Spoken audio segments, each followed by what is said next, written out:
प्रश्नावली 11.1 क्षेत्रमिति। जैसा कि नीचे दी गई आकृति में दर्शाया गया है, एक आयताकार और एक वर्गाकार खेत के माप दिए हुए हैं। यदि इनके परिमाप समान हैं तो किस खेत का क्षेत्रफल अधिक होगा। आपको एक आयताकार क्षेत्र दिया है और एक वर्गाकार, दोनों के परिमाप बराबर दिए हैं। आयत की लंबाई है 80 मीटर, वर्ग की सभी भुजाओं की मान समाप होती है, तो ये सभी भुजाएं कितनी होंगी इसकी 60-60 मीटर। आयत की चौड़ाई पता नहीं है तो मानते हैं हम आयत की चौड़ाई को x मीटर। अब दिया क्या है, आयताकार क्षेत्र का जो परिमाप है वो वर्ग के परिमाप के बराबर है, तो आयत का परिमाप होता है 2 लंबाई प्लस चौड़ाई और वर्ग का परिमाप होता है 4 गुणित भुजा। तो 2 लंबाई है 80 प्लस चौड़ाई है x और 4 गुणित भुजा है 60। 80 प्लस x बराबर 4 गुणित 60 और ये 2 गुणित में थे वो कहाँ जाएंगे, बटे में। 2 से 60 कटेंगे 30 बार, यानी 80 प्लस x बराबर आएगा 4 त्रिक 12 120। तो x का मान आ जाएगा 120 और प्लस 80 हो जाएंगे -80।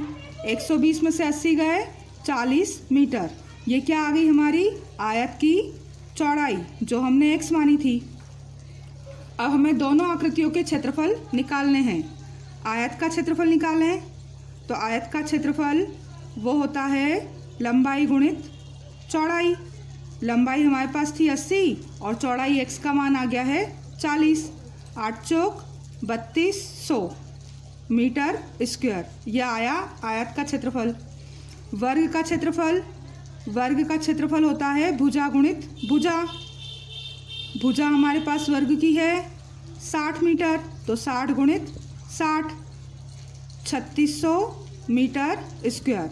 किसका क्षेत्रफल ज़्यादा है, वर्गाकार खेत का क्षेत्रफल अधिक है। अगर आपसे पूछा होता कितना अधिक है तथा 3600 में से 3200 अगर घटा दें तो कितना अधिक आ रहा है, 400 मीटर स्क्वायर अधिक है। और कितना अधिक है, 400 मीटर स्क्वायर अधिक है। प्रश्न दूसरा है, श्रीमती कौशिक के पास चित्र में दर्शाए गए मापों वाला एक वर्गाकार प्लाट है। वह प्लाट के बीच में एक घर बनाना चाहती हैं। घर के चारों ओर एक बगीचा विकसित किया गया है। 55 रुपये प्रति वर्ग मीटर की दर से इस बगीचे को विकसित करने का व्यय कितना होगा। बगीचा है वर्गाकार, इसकी सभी भुजाएं कितनी हैं, 25 मीटर। इधर भी 25 मीटर, इधर भी 25 मीटर, सामने 25 मीटर 25 मीटर। बीच में जो घर बनाना चाह रही हैं, घर की लंबाई है 20 मीटर और चौड़ाई 15 मीटर। आपको बताना है कि इस घर को छोड़कर जो शेष भाग है उसमें बगीचा अगर लगाना है और उसमें 55 रुपये वर्ग मीटर की दर से खर्च आ रहा है तो कुल खर्च कितना होगा। तो पहले हम निकालें बगीचे का क्षेत्रफल। प्लाट की लंबाई कितनी है, प्लाट की लंबाई वो दे रखी हमें 25 मीटर। चौड़ाई भी वही है, प्लाट की चौड़ाई 25 मीटर। और जो घर बनाना है, घर आयताकार है, उसकी लंबाई कितनी है, घर बनाना है 20 मीटर लंबा और चौड़ाई घर की वो है 15 मीटर। आपको निकालना है बगीचे का क्षेत्रफल। तो बगीचे का क्षेत्रफल कैसे निकालें हम, प्लाट के क्षेत्रफल में से घर का क्षेत्रफल हटा दें, पूरे प्लाट में से घर को हटा दें तो शेष बचेगा बगीचे का क्षेत्रफल। प्लाट का क्षेत्रफल उसमें से माइनस करें घर का क्षेत्रफल, तो बगीचे का क्षेत्रफल। प्लाट वर्गाकार है तो उसका क्षेत्रफल होगा भुजा गुणित भुजा और घर का क्षेत्रफल आयताकार है वो होगा लंबाई गुणित चौड़ाई। अब प्लाट की भुजा 25 गुणित 25 और आयत की लंबाई 20 मीटर लंबा और 15 मीटर चौड़ा घर था। 25 का गुणा 25 में 625 और 15 दूनी 30, 300। 625 में से 300 गए, 325 मीटर स्क्वायर। ये है बगीचे का क्षेत्रफल। इतने में हमें बगीचा लगाना है। अब चूंकि 1 वर्ग मीटर बगीचा विकसित करने का व्यय क्या है, व्यय वो है 55 रुपये। हमें वर्ग कितना मीटर करना है, 325 वर्ग मीटर में। 325 वर्ग मीटर बगीचा विकसित करना है, बनाना है, तो उसका व्यय क्या होगा, 55 में 325 का गुणा कर देंगे, तो गुणा करने पर ही आएगा 17,875 रुपये। इतना खर्च होगा उस बगीचे को विकसित करने में। तीसरा प्रश्न है, जैसा कि आरेख में दर्शाया गया है, एक बगीचे का आकार मध्य में आयताकार है, बीच में कैसा है ये, आयताकार, और किनारों पर अर्धवृत्ताकार है, अर्धवृत्त बना हुआ है। इस बगीचे का परिमाप भी और क्षेत्रफल दोनों आपको निकालना है। तब आयत की लंबाई कितनी है, आयताकार भाग की लंबाई वो होगी 20 में से, ये आयताकार भाग है, 20 में से ये 7 का है, तो उसका आधा, 7 का आधा, ये हिस्सा यहाँ से यहाँ तक कितना हो जाएगा, 7/2। वृत्ताकार भाग है, इसकी लंबाई चौड़ाई समान होती हैं, तो ये 7 मीटर है, तो इधर भी ये कितना होगा, 7 का आधा। तो आयताकार भाग की लंबाई होगी पूरे 20 में से, यहाँ तक पूरा 20 था, उस 20 में से घटा दें हम 7/2 इधर भी और 7/2 इधर भी। 7/2 क्यों, क्योंकि पूरा 7 है, तो उसका आधा होगा ये हिस्सा जो होगा वो होगा 7/2।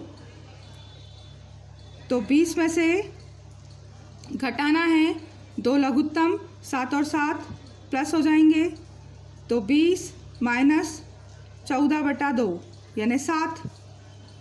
20 में से 7 मीटर घटाएं तो आयताकार भाग की लंबाई कितनी आएगी, 13 मीटर। यह आयताकार भाग की क्या आई, लंबाई आई।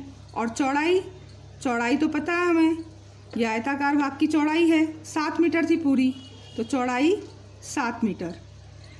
अब वृत्त जो है, वृत्ताकार भाग है, वृत्त का व्यास है, वो कितना दिया हुआ है व्यास, 7 मीटर। वृत्त जो है उस वृत्त का व्यास ये कहलाता है व्यास, केंद्र से होकर गुजरने वाली। तो ये दिया हुआ आधा वृत्त इस साइड है और आधा वृत्त इस साइड है, तो वृत्त का व्यास है 7 मीटर। तो त्रिज्या कितनी होगी, त्रिज्या होगी 7/2 मीटर। व्यास का आधा होती है त्रिज्या। अब आपको क्या निकालना है, बगीचे का परिमाप। बगीचे का परिमाप, तो बगीचे में 2 आकृति है, एक तो आयताकार है तो आयत का परिमाप, और दूसरा अर्धवृत्त का परिमाप। अब आधा वृत्त इधर है और आधा वृत्त इधर है, तो पूरा में क्या हो गया, वो एक वृत्त हो गया, तो बोल देंगे हम वृत्त का परिमाप, पूरे वृत्त का परिमाप। आधा आधा दोनों साइड जोड़ा तो पूरा वृत्त बन गया। तो बगीचे का परिमाप निकल कर आएगा, आयत का परिमाप 2 लंबाई प्लस चौड़ाई, और वृत्त का परिमाप यानी कि वृत्त की परिधि 2πr। 2 आयताकार भाग की लंबाई थी 13 मीटर, चौड़ाई थी 7 मीटर, प्लस 2 पाई का मान होता है 22/7, और त्रिज्या आई है व्यास का आधा 7/2। 2 13 और 7 20, प्लस 2 से 2 कटे और 7 से 7 कटे 22, 20 दूनी 40 और उसमें 22 जोड़ देंगे 62 मीटर। ये क्या आया, बगीचे का परिमाप। अब हमें निकालना है बगीचे का क्षेत्रफल भी। तो बगीचे का क्षेत्रफल कितना होगा, बगीचे में आयत का क्षेत्रफल और दूसरा आधा वृत्त और आधा वृत्त, पूरे वृत्त का क्षेत्रफल। आयत का क्षेत्रफल होता है लंबाई गुणित चौड़ाई और वृत्त का क्षेत्रफल होता है पाई आर स्क्वायर। लंबाई 13, चौड़ाई 7 आयत की, पाई का मान 22/7 और त्रिज्या 7/2 उसका वर्ग है तो 7/2 2 बार। 7 से 7 और 2 से कटे 11 बार। 7 × 21, 7 × 7 8 9, 13 × 7 91 और प्लस 11 7 77/2। 2 से इसको काटें तो 2 तिया 6, 1 बच गया, 2 8 16 और 2 पंजे 10। जोड़ें इनको अब 91 और 38.5 को, तो 0.5, 8 और 1 9 और 9 और 3 12, 129.5 मीटर स्क्वायर। ये होगा बगीचे का क्षेत्रफल और बगीचे का परिमाप। चौथा प्रश्न है, फर्श बनाने के लिए उपयोग की जाने वाली एक टाइल का आकार समांतर चतुर्भुज का है जिसका आधार है 24 सेंटीमीटर और संगत ऊंचाई जो है 10 सेंटीमीटर। 1080 वर्ग मीटर क्षेत्रफल के फर्श को ढकने के लिए ऐसी कितनी टाइल्स की आवश्यकता होगी?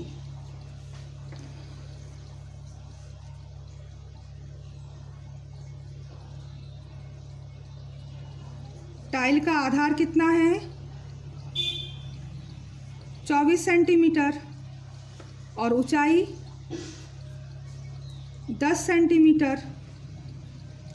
एक टाइल्स का क्षेत्रफल क्या होगा? एक टाइल का क्षेत्रफल वो होगा आधार गुणित ऊंचाई। समांतर चतुर्भुज का क्षेत्रफल होता है आधार गुणित ऊंचाई और टाइल समांतर चतुर्भुज के आकार की है, इसलिए सूत्र लगाया समांतर चतुर्भुज के क्षेत्रफल का आधार गुणित ऊंचाई। आधार 24, ऊंचाई 10, यानी कि आ गया 240 सेंटीमीटर स्क्वायर। ये एक टाइल्स का क्षेत्रफल आया। हमें कितने क्षेत्र में बिछानी है टाइल? 1080 वर्ग मीटर क्षेत्र में। तो फर्श को ढकने में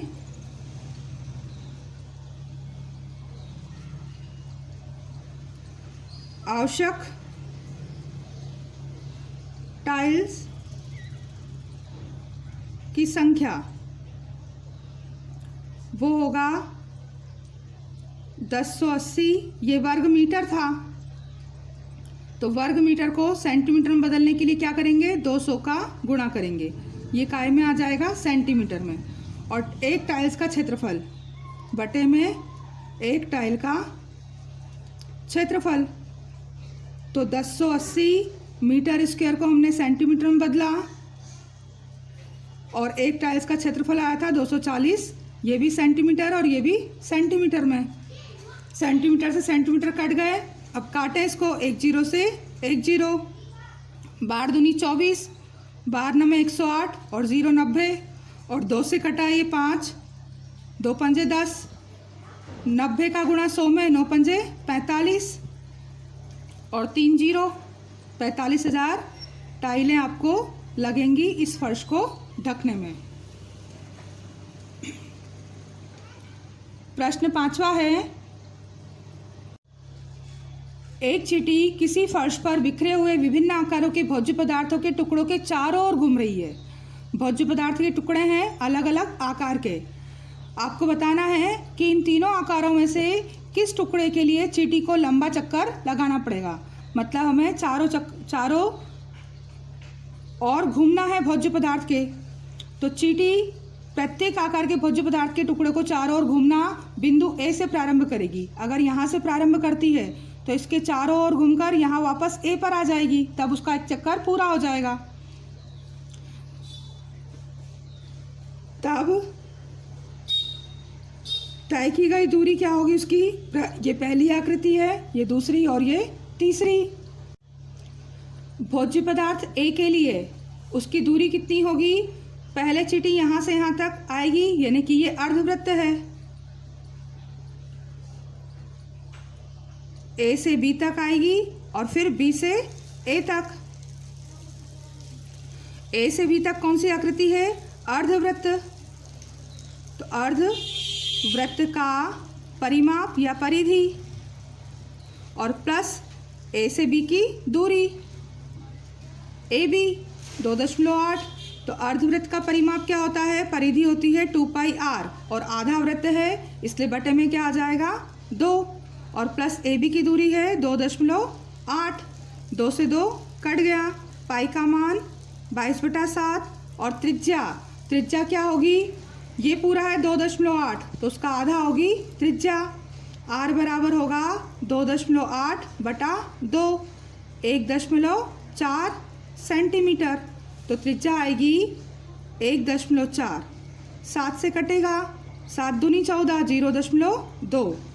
अब 22 का 0.2 में गुणा करेंगे तो 2 दूनी 4 2 दूनी 4 और 0.1 के बाद 4.4 सेंटीमीटर। ये किस आकृति को घूमने के लिए, पहली आकृति में घूमने के लिए उसको 4.4 सेंटीमीटर की दूरी तय करना पड़ी। अब दूसरी आकृति बी आकृति के लिए तय दूरी। अब बी आकृति के लिए क्या करेगी, चीटी यहाँ से ए से चलना शुरू करेगी तो पहले 1.5, फिर ये है 2.8, फिर 1.5 और फिर यहाँ से आएगी अर्धवृत्त वापस ए पर। तो 1.5 centimetre plus 2.8 centimetre plus 1.5 centimetre और प्लस अर्धवृत्त का परिमाप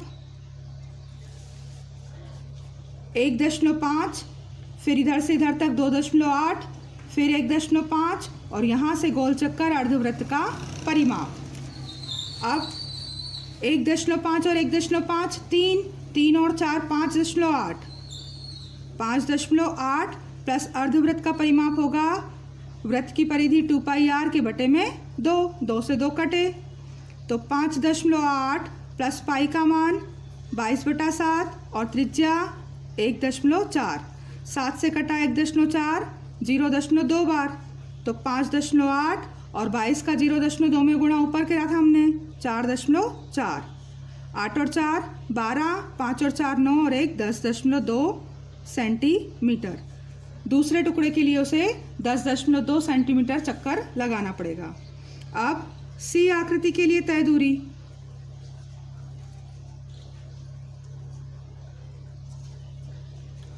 अब सी आकृति में देखें हम, सी आकृति के लिए पहले उसे यहाँ से यहाँ तक 2 सेंटीमीटर चलना है, फिर अर्धवृत्त की परिधि आधा वृत्त घूमना है और फिर 2 सेंटीमीटर।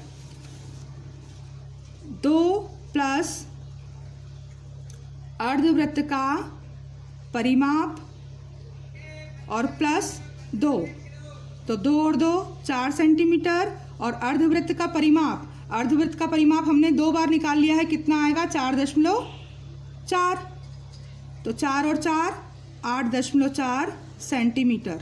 अब किस आकृति के लिए उसको घूमना पड़ेगा अधिक, पहली आकृति के लिए 4.4 घूमना था, दूसरी के लिए 10.2 सेंटीमीटर और तीसरा 8.4। तो आकृति बी के लिए चीटी को